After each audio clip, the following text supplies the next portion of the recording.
Touring y Automóvil Club de Colombia. Experiencia y confianza. PBX 524-2487. 660-2920.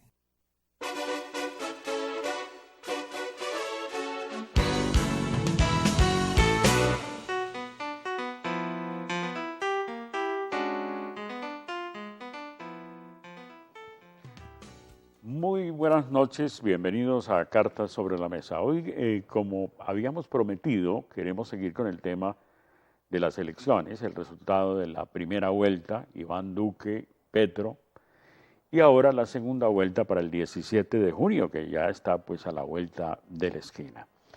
De tal manera que, así como en el programa pasado tuvimos a un representante de Iván Duque, al senador Gabriel Velasco, pues hoy hemos invitado a Alfredo Mondragón. Él es miembro del comité político de la campaña de Gustavo Petro y es del Polo Democrático Alternativo.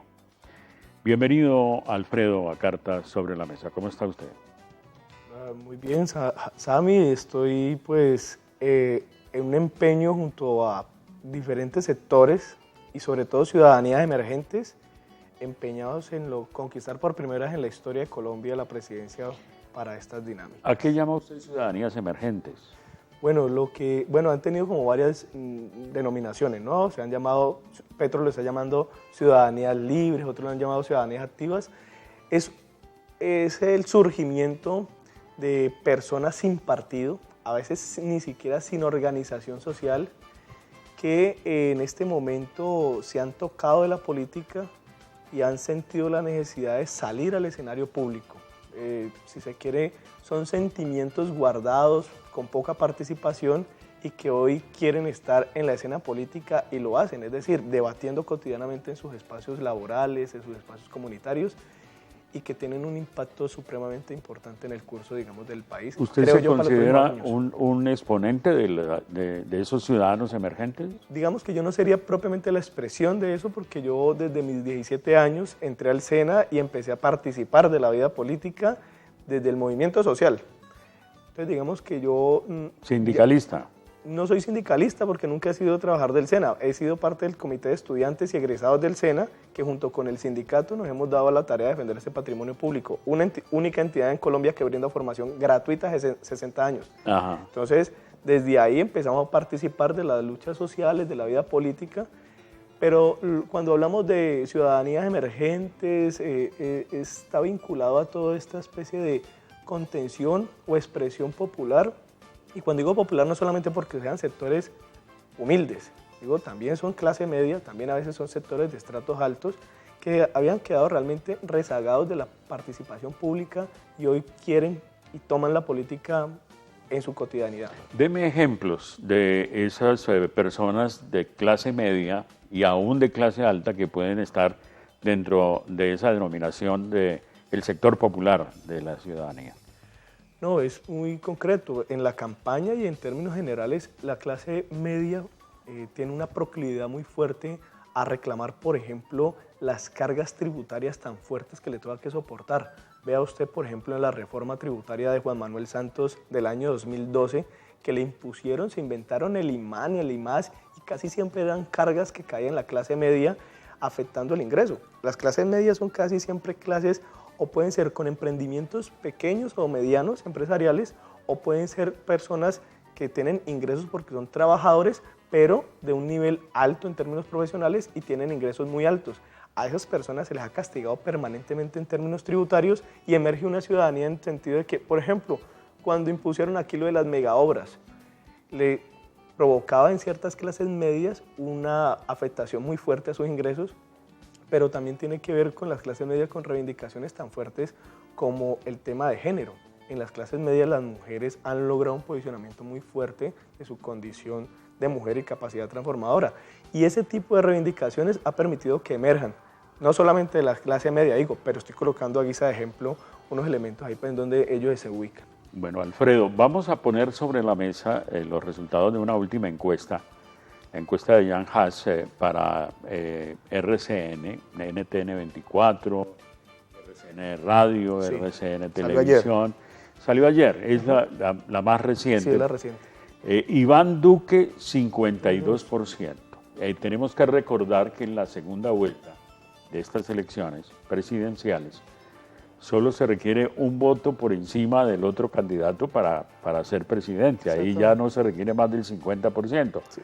Pero del total de los votos que se den según la encuesta, y a las encuestas les fue muy bien en la elección de la primera vuelta, Iván Duque saca 52%, Gustavo Petro 34%.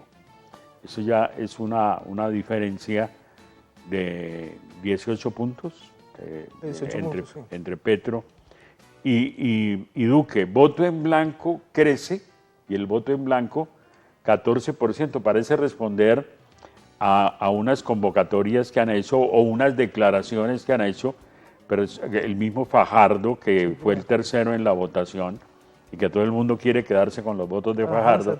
Pues Fajardo salió a decir: yo voto en blanco, pero no quiere decir que esté invitando a votar en blanco. Lo mismo hizo Humberto de la Calle, por ejemplo. Humberto de la Calle anunciando voto en blanco. Y hay algunos otros líderes pues, que han expresado ese deseo, por ejemplo, algunos miembros del Partido Liberal dividido más que nunca, porque un sector del partido oficial, con Gaviria y demás, pues esos se van con Duque. Vamos a hacer todo ese análisis, pero en esta encuesta, los resultados de la contienda electoral del 27 de mayo, pues parecen confirmarse, pero crece Duque y crece también Petro. Claro. Petro crece con respecto a lo que obtuvo en la elección de la primera vuelta, que fue un 25%, ahora tiene un 34%. Repito que es una encuesta que es como una fotografía del momento, pero es que faltan todavía ¿cuántos días para las elecciones? Usted lleva 11 días. 11 días. 11 días. De tal manera que 39% tuvo en la primera vuelta Iván Duque, ahora en esta encuesta 52%.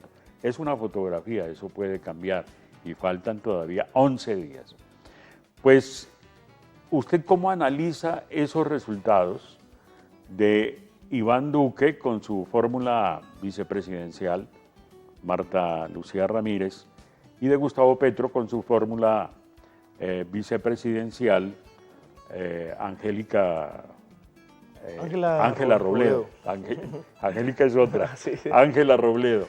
Dos mujeres que indican que cualquiera de los dos que gane tendremos primera mujer vicepresidenta en Colombia. Exactamente. Pues creo que hay que recoger como varios antecedentes. Uno, siempre se dijo que Petro, el techo era el 26%, ¿ya? Y lo que fue demostrando en las campañas de primera vuelta era que fue rompiendo todos esos esquemas que le quisieron montar. Y decían que tenía un techo. Y que el techo era 26, y 26, 25, y demostró que ese fue su referente para primera vuelta.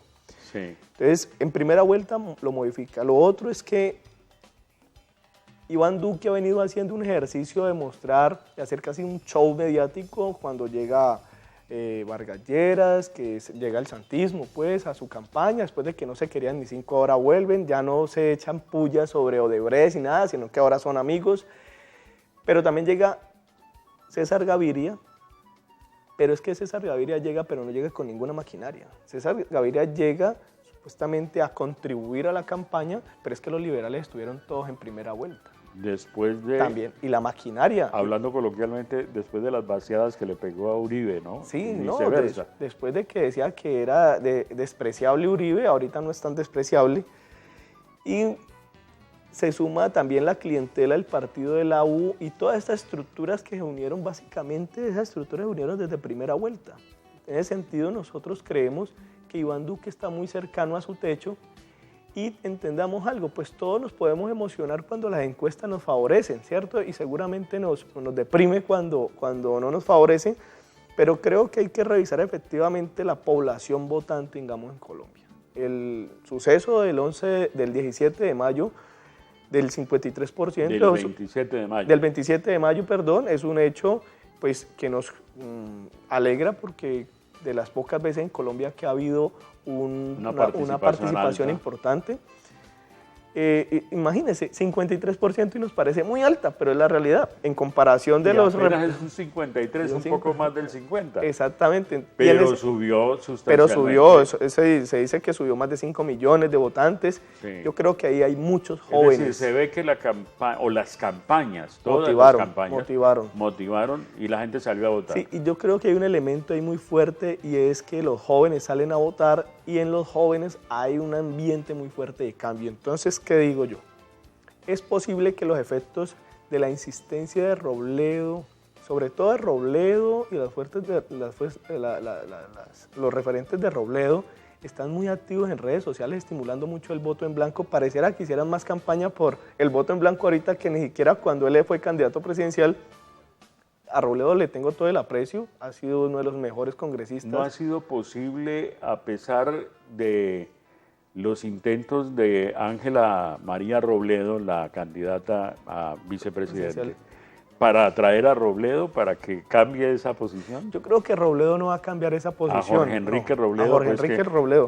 Ha sido un líder en el Congreso. Claro, no, es indudable. Jorge Enrique Robledo merece todo el aprecio del país porque ha contribuido mucho al debate y a demostrar aquí todas las tropelías que han causado contra el país, pero creo que está equivocando de manera por un cálculo supremamente equivocado. Yo creo que siente que si llegara a ganar Petro, entonces se le cerraría el lugar como a esa nueva configuración que él ha venido construyendo, que es muy importante con Sergio Fajardo, y creo que están pensando a un plazo muy corto, cuando lo que podríamos hoy tener es la apertura de una era democrática como lo ha planteado Gustavo Petro, que en ningún momento podría darse una especie de perpetuación en el Congreso, en el poder. No se va a perpetuar en el poder Gustavo Petro porque va a entrar con un Congreso mayoritariamente adverso a él, que por el régimen presidencialista que tenemos podría gobernar sobre los elementos fundamentales que ha planteado Petro, pero para hacer una modificación a la Constitución, para buscar la reelección, no lo va a tener. Así que tendríamos que tener un Gustavo Petro exclusivamente 4 años, que le tendría que ir muy bien y podría ser la apertura para gobiernos democráticos en ese periodo, en la cual podría tener vigencia Sergio Fajardo y el mismo Robledo. Pero decía, básicamente es que ese efecto de Robledo, que ha sido más insistente que el mismo Fajardo, en convocar el voto en blanco. Recordemos que Robledo pues estaba apoyando a Fajardo. A Fajardo, claro. Claro. Sin embargo, creo que ese efecto se está mostrando ahora en la encuesta, ¿cierto? De pronto alguna gente, pero yo creo que vamos a ver qué va a pasar dentro de los próximos días cuando la gente sienta que va a volver Uribe al poder, ¿cierto? Y que esa decisión de irse en el voto en blanco puede terminar conspirando en favor de Duque, de Uribe. ¿Usted no escuchó a Uribe diciendo que Iván Duque es un hombre capaz de gobernar con independencia y que él respeta eso? No, pues seguramente no va a decir lo contrario. Uribe también dijo que él era independiente a los falsos positivos, que era independiente a estas élites que ha dominado los bienes públicos en favor de una especie de mafias. Y cuando digo de mafias, no solamente las mafias que tienen fusiles encima, sino mafias que terminan monopolizando actividades económicas. Recordemos que Iván Duque en la primera vuelta obtiene 7.599.693 votos con un 39,14%. frente a Gustavo Petro, que Gustavo Petro saca 4.851.254 votos con un 25,08%. Eso es una diferencia grandísima. 2.700.000, 2.800.000, sí. Pues, ¿cómo superar eso? Porque con las nuevas adhesiones, con esas que llegaron, de los que usted llama, algunos los llaman los enmermelados, otros los santistas, bueno, de todos los que han llegado, de esa clase tradicional, más algunas fuerzas que se han ido sumando, eso no se puede multiplicar, la ventaja como lo señala la encuesta, 52%, 34%, en cambio Petro sigue sumando, pero es en menor proporción. ¿Eso cómo lo defiende usted? Bueno, lo que digo es que creo que tiene un efecto ahora, en este momento, creo, es las definiciones de algunos sectores de ir por el voto en blanco y creo que están expresando. Pero creo que esa radiografía, esa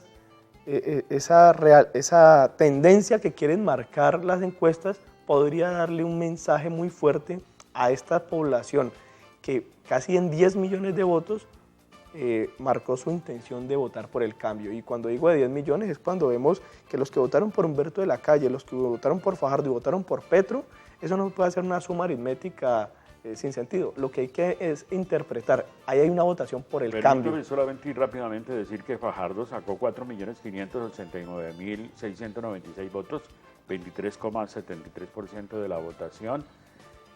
Humberto de la Calle, 399.180, casi 400.000 votos.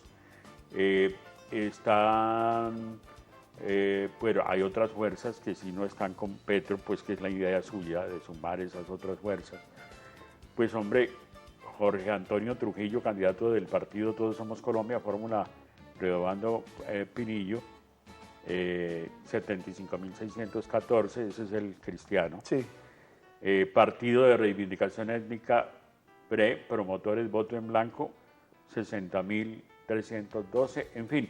Pero a esas fuerzas que usted dice que suman 10 millones de votos aproximadamente, es sumando a Petro, desde luego. Claro, es sumando a Petro, es sumando a Fajardo y a Humberto de la Calle, dan 9.900.000 más o menos votos.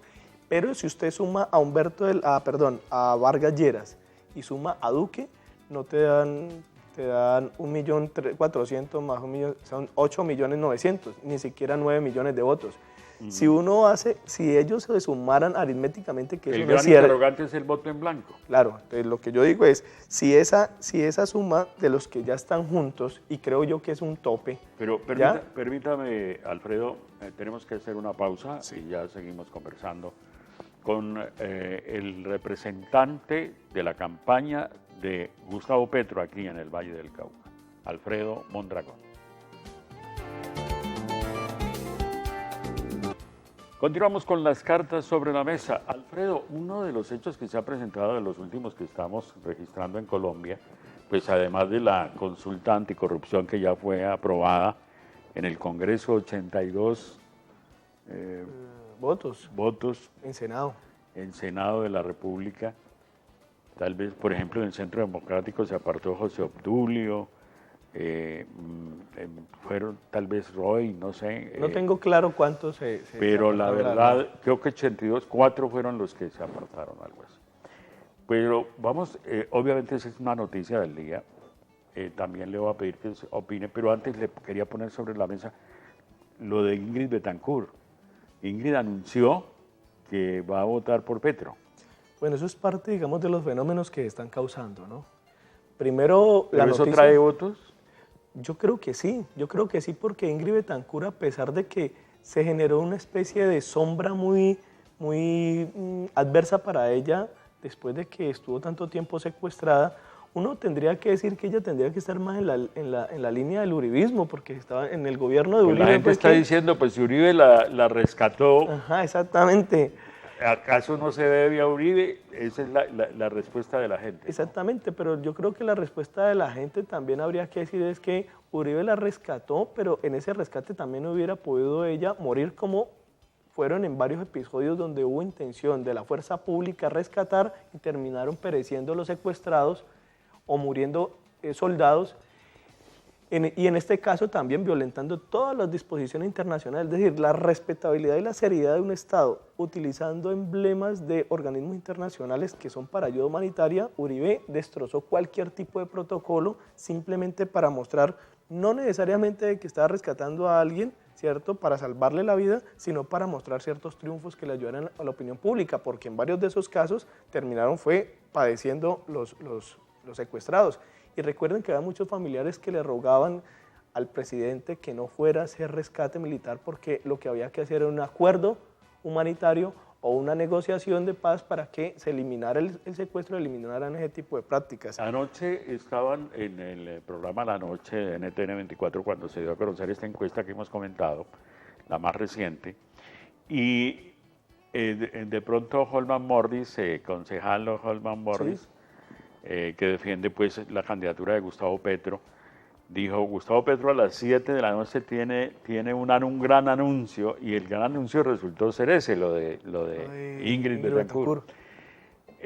me pregunto yo qué más tienen en la manga para soltar en esta campaña de aquí a las elecciones del 17 de junio. Yo lo que creo es que la campaña de Gustavo Petro no va a tener anuncios de grandes apoyos de la clase política. Eso ya todos están con Duque. Es decir, la fotografía ahí está, Odebrecht, Reficar, Hidroituango, todos los responsables de estas catástrofes del país, ahí ya están juntos. Es decir, ahí está la corrupción. Ahí están los más despreciables de la vida política, histórica y reciente del país. Pero algunos le responderán a usted, bueno, por el lado de Petro, recordemos lo de Bogotá y los escándalos también de corrupción que hubo. Claro, la diferencia es que ellos nunca han hecho un ejercicio de mea culpa y de expulsar a los que han cometido semejantes atrocidades contra los bienes públicos, sino que por el contrario siguen diciendo que son muy buenos muchachos y que hay que proteger que una persecución política. Sigue diciendo Uribe que lo de Andrés Felipe Arias está en Estados Unidos porque una persecución, quienes lo persiguen, dice él, ahorita se alían en un mismo propósito electoral que la campaña de Duque. Pero yo creo que hay un elemento clave ahí. Yo creo que el efecto de la encuesta hoy es ese tope que está llegando, que está tan cerca de Duque, ese crecimiento de Petro, suave, pero crecimiento importante. Lo otro es la definición de unos sectores que siguen seduciéndoles el voto en blanco por las determinaciones de Robledo y otros, pero yo creo que la ciudadanía en estos días tan cortos que queda de campaña, cuando están viendo que puede quedar Iván Duque y, mejor dicho, Uribe Vélez, tal vez en una reelección de quién sabe cuántos periodos más, yo creo que eso va a tener un cambio en sentido de que la gente que está pensando en voto en blanco o abstenerse en votar van a encontrar en Petro una opción importante. Así tengan diferencias con él. ¿La promoción del voto en blanco afecta entonces en conclusión a Petro? Sí, yo creo que afecta a Petro y tiene sentido porque Duque es la expresión de una población importante en términos de opinión que se ha dejado permear por estas lógicas del castrochavismo, de temas de expropiación, pero también de una base clientelar muy fuerte en Colombia. Es decir, pero toda la clientela y la corrupción está con Gustavo Duque. Petro, que lo analizamos desde el programa pasado, aquí pasamos tanto a Duque en su discurso con el resultado pues triunfante en la primera vuelta, pero también pasamos a Petro. Y Petro desde entonces, desde el primer momento, en esa primera vuelta dijo: no es cierto que vaya a expropiar, es decir, salió al paso de todo esto y ha seguido haciéndolo, y todo lo que se publica en redes sociales, que sobre eso vamos a dar un detalle ahora.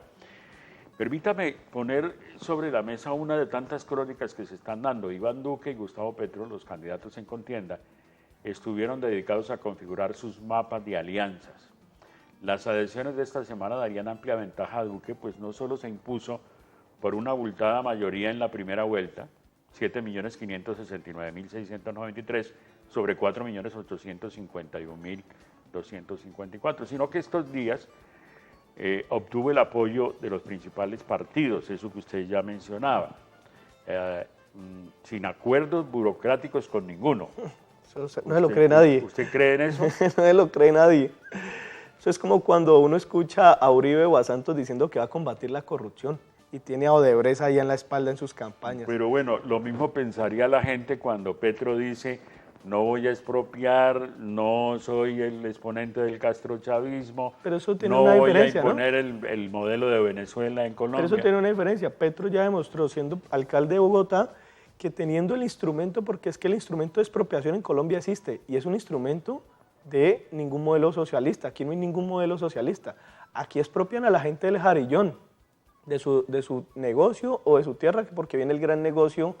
Expropian a la gente cuando están construyendo las avenidas 4G. Pero párele ahí, ¿usted no cree en que lo del Jarillón haya que despejarlo? Mire lo que está pasando con Ituango, con Hidroituango, esos pueblos ahí pegados a la orilla del río Cauca, en el Bajo Cauca antioqueño. ¿Usted no cree que sí, lo de aquí del Jarillón haya que hacerlo para salvar a Cali de una catástrofe? No, lo que decimos es que en el Jarillón están expulsando a los humildes, a los pequeños empresarios, para que entren grandes portentados económicos a apoderarse de la navegabilidad del río Cauca, ¿ya?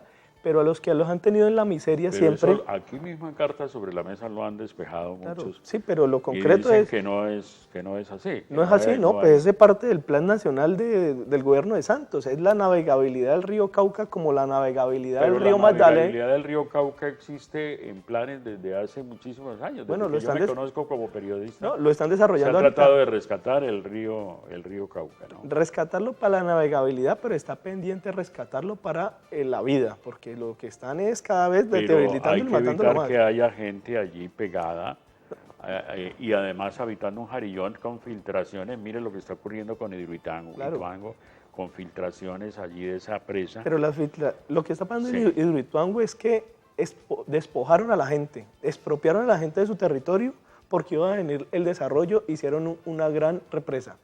Esa represa hoy lo que está pasando es la consecuencia, creo yo, de los actos de corrupción donde se manejan todos los actos de construcción en Colombia, pero también de obligar a un sector a hacer una obra que desde hace mucho tiempo los habitantes decían que tenía grandes dificultades. Es decir, y que no se le Hidroituango, ha dicho toda la verdad es decir, a la exacto, es que comunidad. Hidroituango no es un efecto de la naturaleza como dicen, es culpa del hombre que por el tema de los negocios lo han hecho, pero lo que quiero decir es que la expropiación no es un instrumento de exclusividad de un modelo socialista, es la exclusividad aquí. Permítame conformar ese mapa que estábamos mencionando. Por ejemplo, el Partido Conservador, que madrugó al respaldo a Duque, la Junta de Congresistas y directorios se reunieron para firmar la declaración de apoyo a Duque. En el Partido Liberal con fisuras, como hemos hablado ya, por el resultado adverso del domingo pasado, 399.180 votos y tensiones internas, se impuso finalmente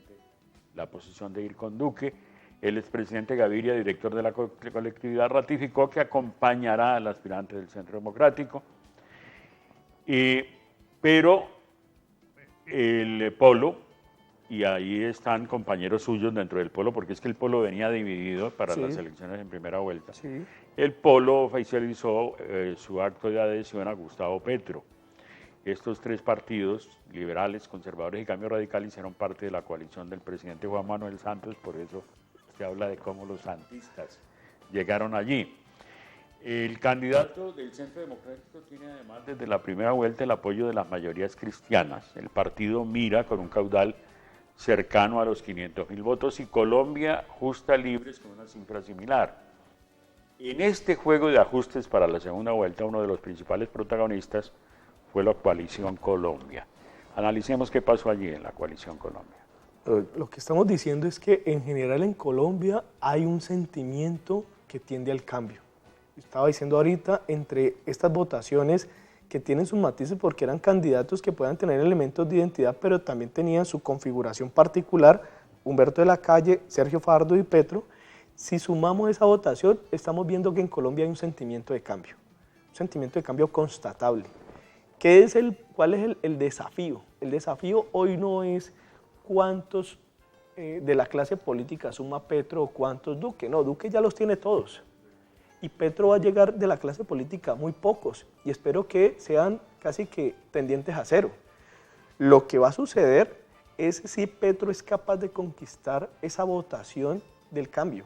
Y esa votación del cambio está de los que votaron por Fajardo y los que votaron por Humberto de la Calle. Y vamos a revisar si efectivamente a la gente en este periodo le puede más el deseo de cambio o el miedo que han construido unas matrices de opinión queriendo achacarle a Petro lo que no es. Porque lo que decía ahorita, el tema de la expropiación, Petro demostró, teniendo el instrumento de expropiación en Bogotá, nunca lo hizo para hacer ninguna calle, ninguna avenida, ninguna edificación. Teniendo ese instrumento nunca lo aplicó. Lo otro es que lo que ha venido diciendo Petro es efectivamente es hacer productivo nuestro país y nuestras tierras fértiles, que es distinto y yo creo que es un elemento central para poner el debate hoy a qué nos enfrentamos en Colombia. O una apertura del campo y de la industria que generaría grandes empresas y que no nos pase lo de Venezuela. Alfredo, vamos a hacer otra pausa y seguimos conversando con las cartas sobre la mesa.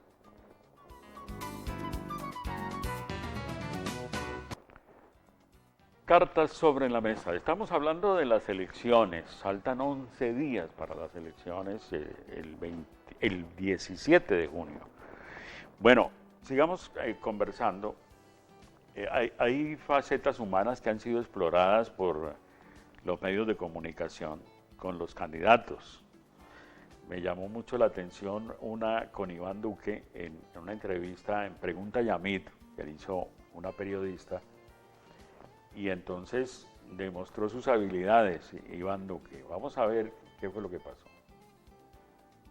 Que hacen unos salseros, que es aquí así, ¿no es cierto? Ahí.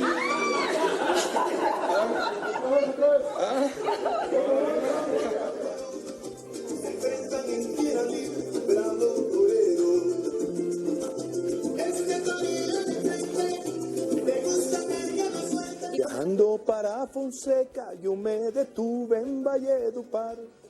Viajando para Fonseca, yo me detuve en Valledupar. Y allá en la plaza me encontré con un viejito conversón. Y al pasar le pregunté, oiga, compay, ¿cómo se llama usted? Entonces ahí cuenta la historia, que era compay Chipuco, de dónde había nacido y todo lo demás. Buenísimo. Pero sí, me gusta mucho, así se queda.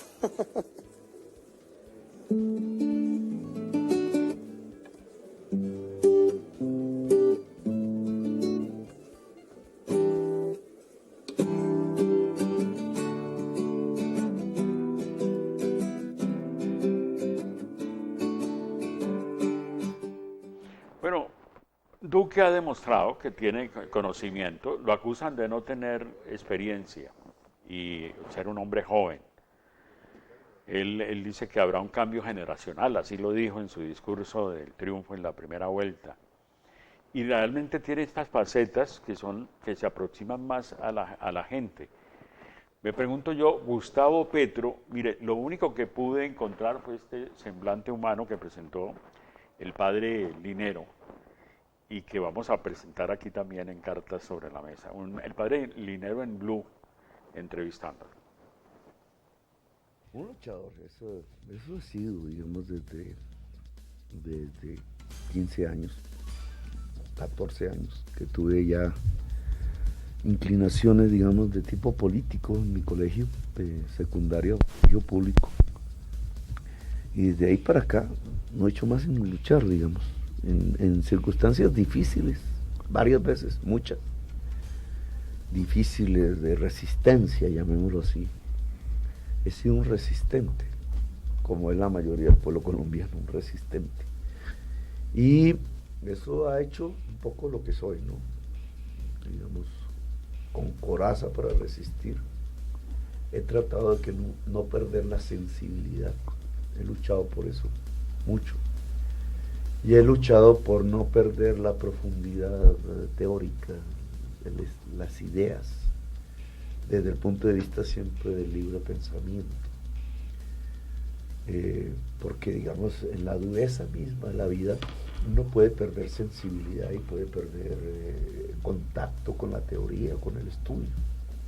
Muchos políticos no tienen ni idea de la teoría. Y la mayoría de estos son insensibles. Y yo creo que si uno pierde la sensibilidad, perdió ya la esencia misma de la lucha política. La familia de origen, allá en Ciénaga de Oro. Caribeña, la paterna. Ajá. Digamos donde yo me inscribo. Mi abuela, mis tíos, mi tía, ya la mayoría muertos, ¿no? Y mis primos que quedan allí. Pero ese es un origen, digamos, rural, viene un mundo agrario antes de mi abuelo, que nació en San Pelayo en 1898. Mi papá, que también es de esa misma región, Cereté, y ya traído hacia Ciénaga de Oro, pero yo me crié en Bogotá, realmente. Entonces, tengo los dos mundos siempre en tensión, ¿no? Porque son culturas diferentes. Cuando piensas en tus viejos, cuando piensas en tu papá, en tu mamá, ¿qué valores te quedan claros así? De mi papá la lectura, porque ahí fue donde cogí eso como me llamará, vocación, o digamos, el cuidado de la lectura permanente. Eso fue mi papá, porque yo lo veía de chiquito leyendo y leyendo. Él era conservador, laureanista, la familia que había venido de allá era muy conservadora. Pero él, a diferencia quizás de su mundo, leía mucho. Los clásicos Jackson, todavía quedan libros de él, que esos fueron los primeros que yo empecé a ojear. Rousseau, que estaba ahí, El Quijote. Yo me leí un libro de... Bueno, me pareció que el sonido de Linero, del padre Linero, está mucho más fuerte en primer plano que el de Petro, pero son cosas, gajes del oficio en esto de las comunicaciones. Sin embargo, esa fue una buena entrevista humana, más no en el plano de Duque. ¿Conoce usted facetas de Petro en esto de aproximarse a la gente, de ser como ellos, personas que gustan del baile, de la música, de todas estas manifestaciones? Bueno, yo la verdad creo que Petro es bastante chicanero con sus capacidades de bailarín. Yo la verdad... ¿No lo han explorado en ese sentido? No lo he visto. Las expresiones que le he visto de baile, la verdad no es que hable muy bien, aunque él chicanea de que baila mejor que Petro. Mejor que Iván Duque. Y lo que veo es que Iván Duque se programó una voltereta pues ahí arriesgada, ¿cierto? La programó, ¿cierto? Cuadró para poder dar esa voltereta.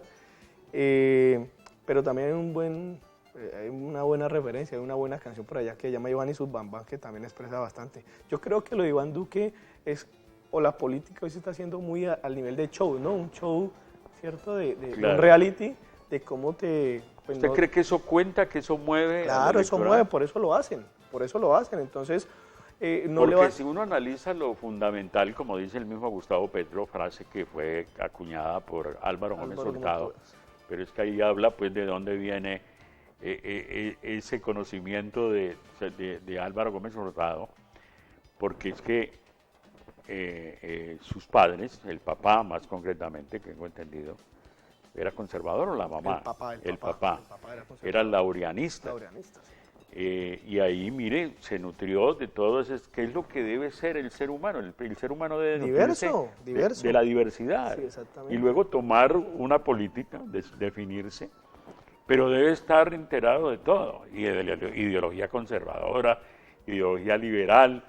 Es que si usted lee uno de los libros de William Ospina, que en este libro que se llama Para que se acabe la vaina, no sé si lo han leído, sí. En ese libro hay un desarrollo, seguramente habrá otros referentes que lo controviertan, pero hay un elemento importante de mostrar cómo el Partido Liberal, que debería ser el partido de las transformaciones, de la liberación económica, terminó siendo el país más conservador en términos económicos y el Partido Conservador siendo efectivamente el que llevaba dinámicas efectivamente de desarrollo. Eso parece terrible que lo diga yo, que vengo propiamente de sectores que no, me he opuesto siempre a estos partidos, pero es la realidad. Yo creo que uno tiene que ser serio con los planteamientos. Por ejemplo, el SENA, de donde vengo, el SENA fue resultado de un momento histórico de desarrollo, de sustitución de importaciones, y necesitaban un SENA para que tuvieran mano de obra calificada, ¿ya? Y nosotros reclamamos que sea de formación integral, pues para un proceso de desarrollo del país desde 1957. Eso fue un efecto también del Partido Conservador, hay que reconocerlo. Hay que reconocerlo. Vamos a hacer otra pausa y seguimos conversando con Alfredo Mondragón, de la campaña de Gustavo Petro.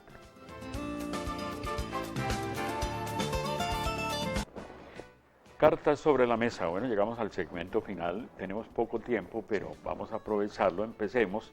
Hay una noticia nueva y es que Carlos Fernando Galán, de Cambio Radical, renunció a la curul y renunció a Cambio Radical, al partido, ante la decisión de apoyar a Iván Duque. Bueno, están pasando cosas en este país. Galán se dio cuenta ahora, infortunadamente, está dando cuentas ahora, pero más vale tarde que nunca, que en el partido que está definitivamente la expresión más recalcitrante de la descomposición política del país. Y yo alabo que salga, ojalá no se vaya para otro peor, pues. Petro dijo, si Colombia vuelve a la violencia o construye una agenda de paz, es lo que está en juego. ¿Por qué? Yo lo que creo es que Petro lo que está planteando, y en eso me identifico mucho, es que la noción de paz no era solamente el acuerdo entre Santos y la guerrilla.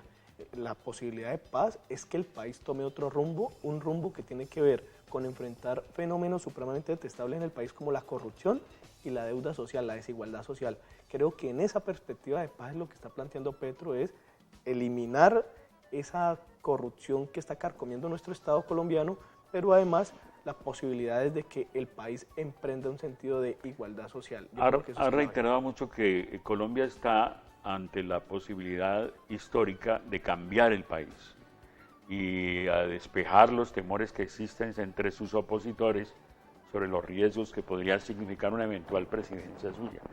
A propósito, se están generando especulaciones que a los colombianos les quitarían la visa para Estados Unidos, que 15 multinacionales por lo menos se irían de Colombia.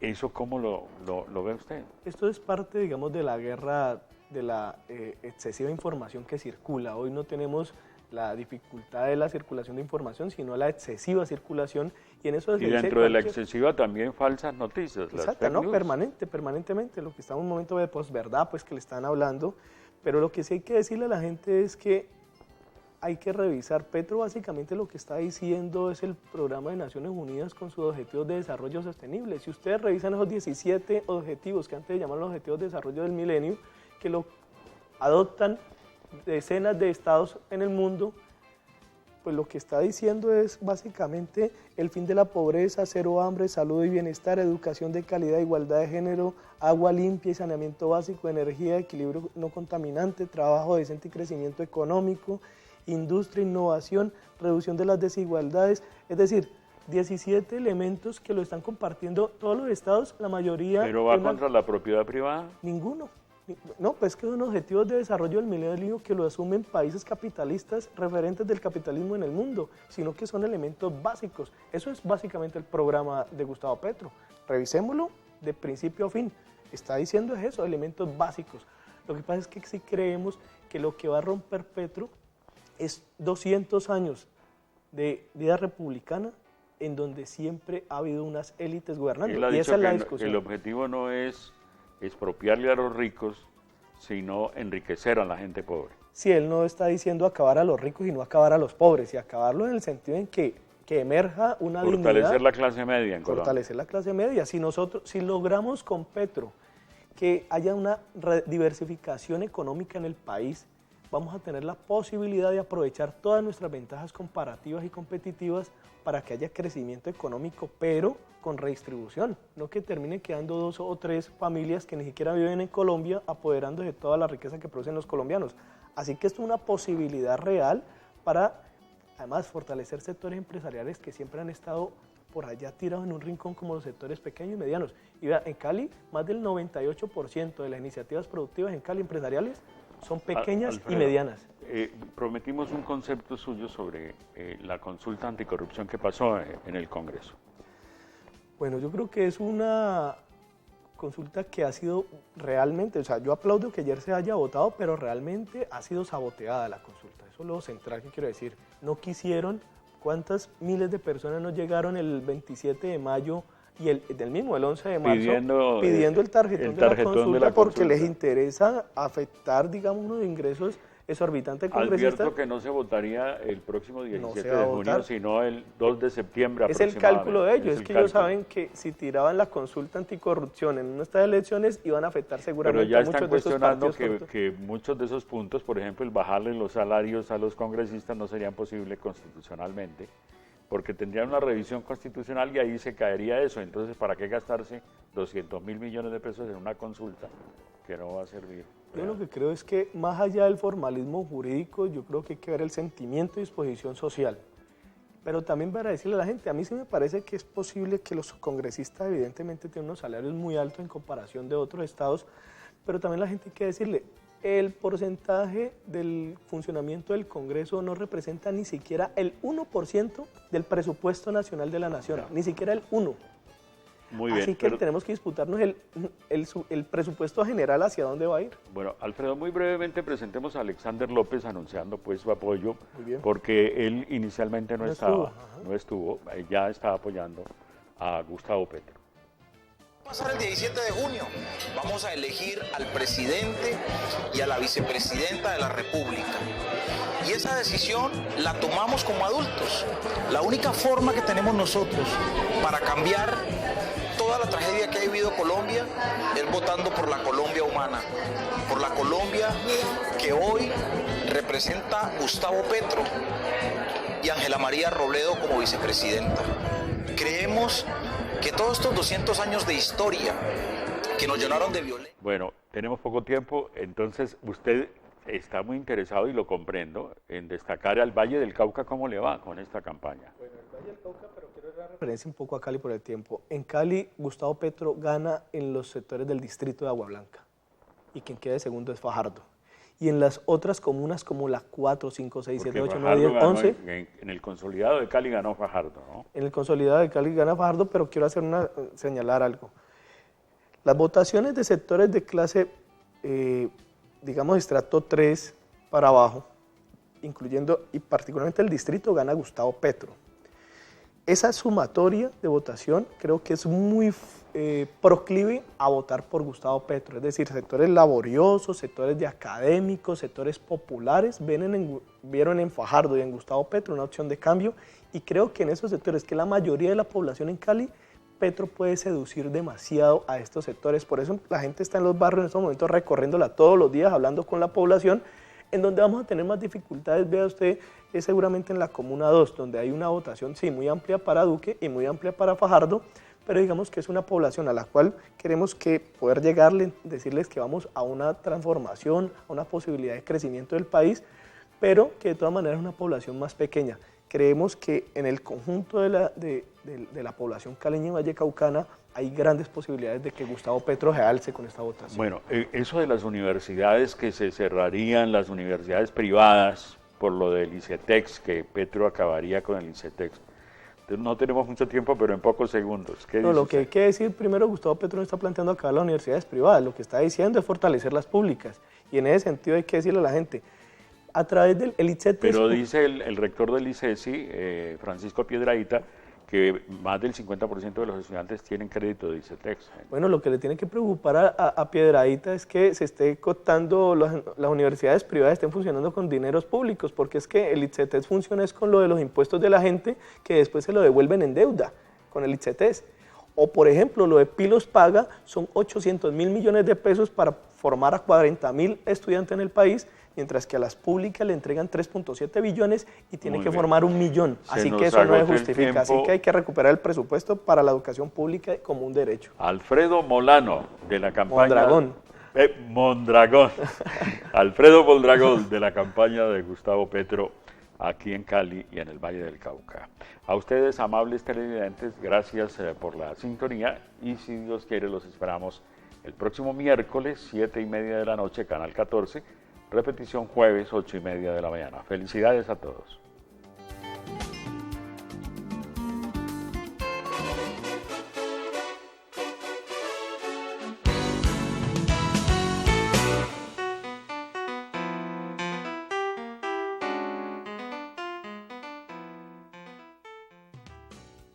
Touring y Automóvil Club de Colombia. Experiencia y confianza.